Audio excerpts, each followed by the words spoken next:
All right, so I'm going to try something. I started making a list today, and I'm going to start naming items off of this list.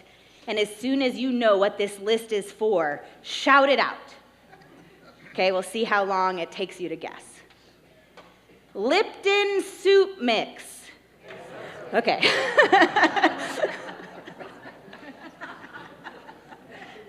Next was 4 dozen eggs, just so you know. Isn't that amazing?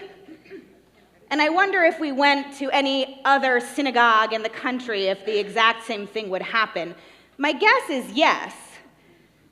There's something so wonderfully shared about our experience of Passover. And I don't know that it matters what denomination or strand of Judaism one finds themselves from. We are all indeed bound together by these traditions that Passover brings to us. As you may or may not know, the Passover Seder is the most observed Jewish ritual far and away in the world. In Israel, over 91% of Jews participate in a Passover Seder. And in America, over 70% of Jews participate in a Passover Seder. And of Jews who identify as Jew-ish, more on the ish, right? Meaning they identify as being from a family of Jewish origin but have no religious practice, zero, bubkis, nada. Guess what they still participate in? Pesach, and in particular, a Passover Seder.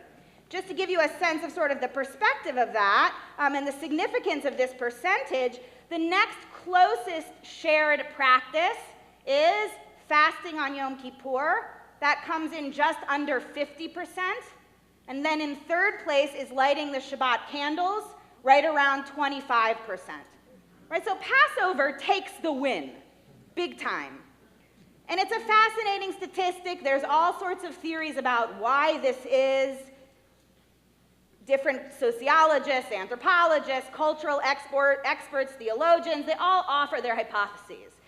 But of note is that there is no study that rates Seder satisfaction.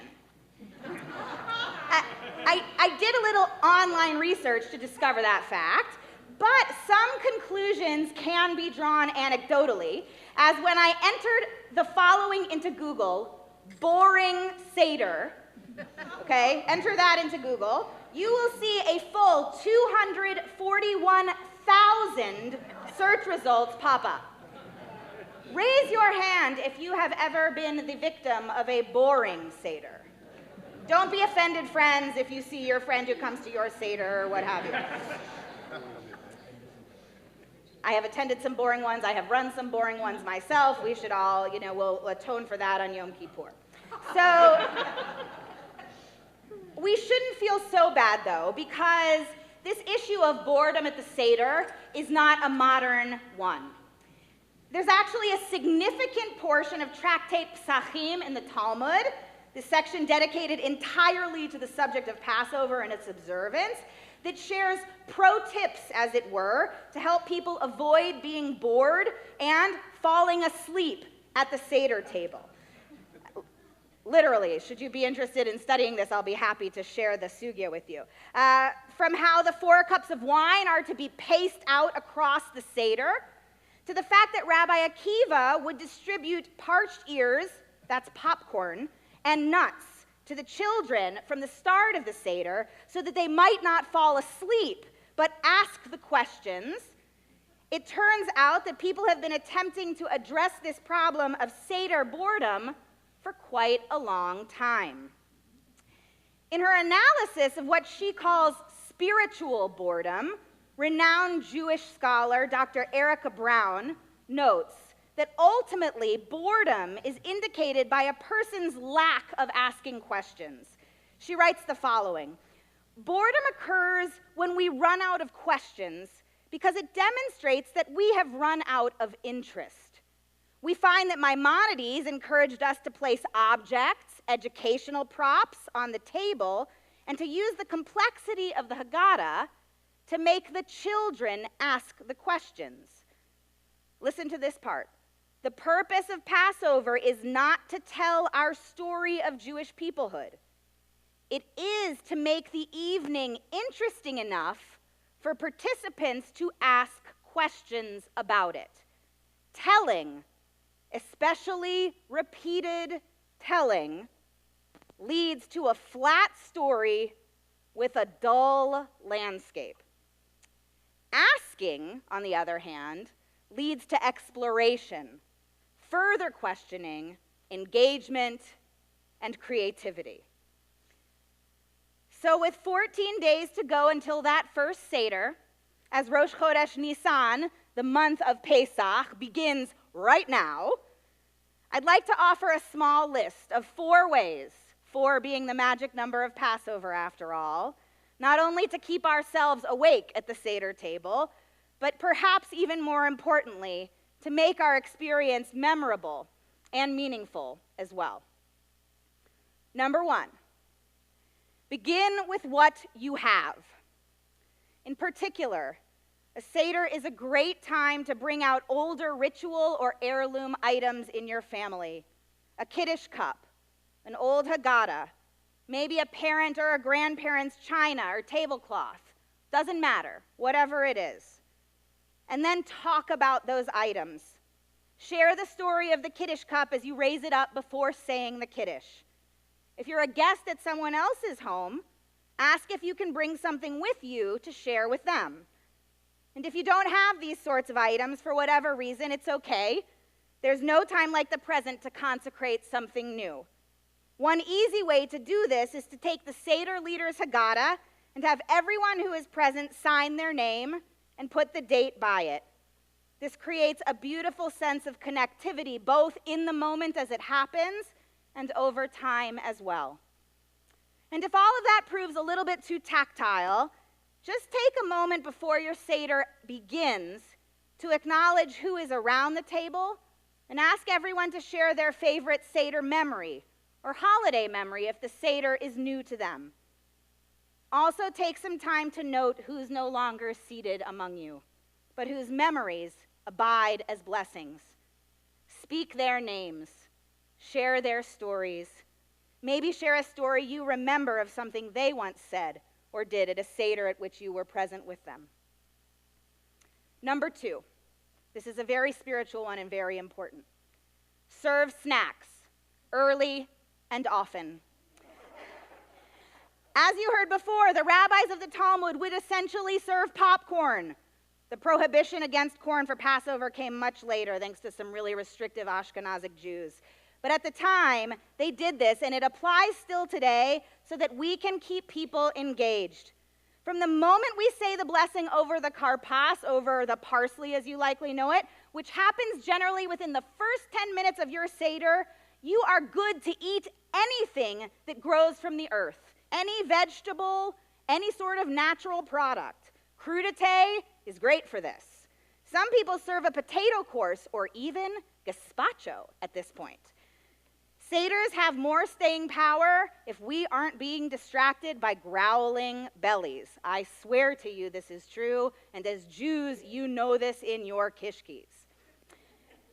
Number 3, back to a more profound place.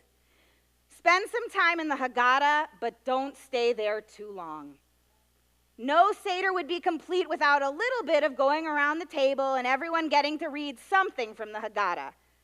But if that's all the Seder consists of, that doesn't leave a lot of room for introspection or discussion.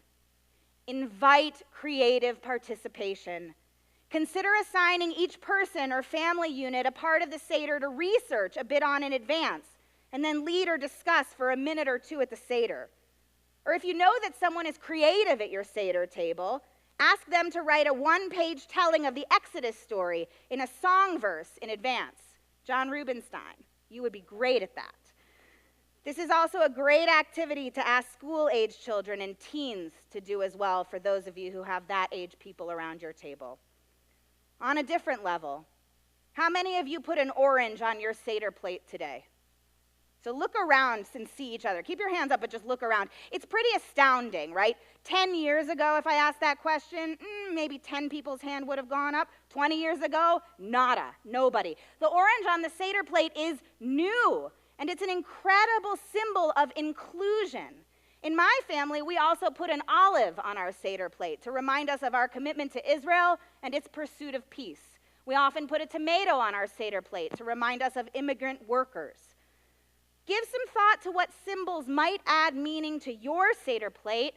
Add them, share them. Speak of these symbols' new story.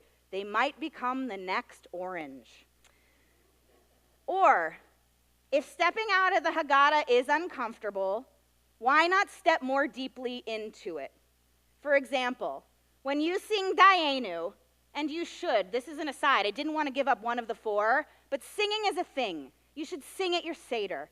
If I asked you right now, let's sing Dayenu, my guess is we could a cappella it pretty well, right? If you don't have any little young children around your Seder and you remember the four questions, sing them.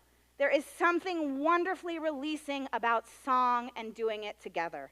But when you sing Dayenu, after that, ask those around the table to consider what their own Dayenu moments are in life.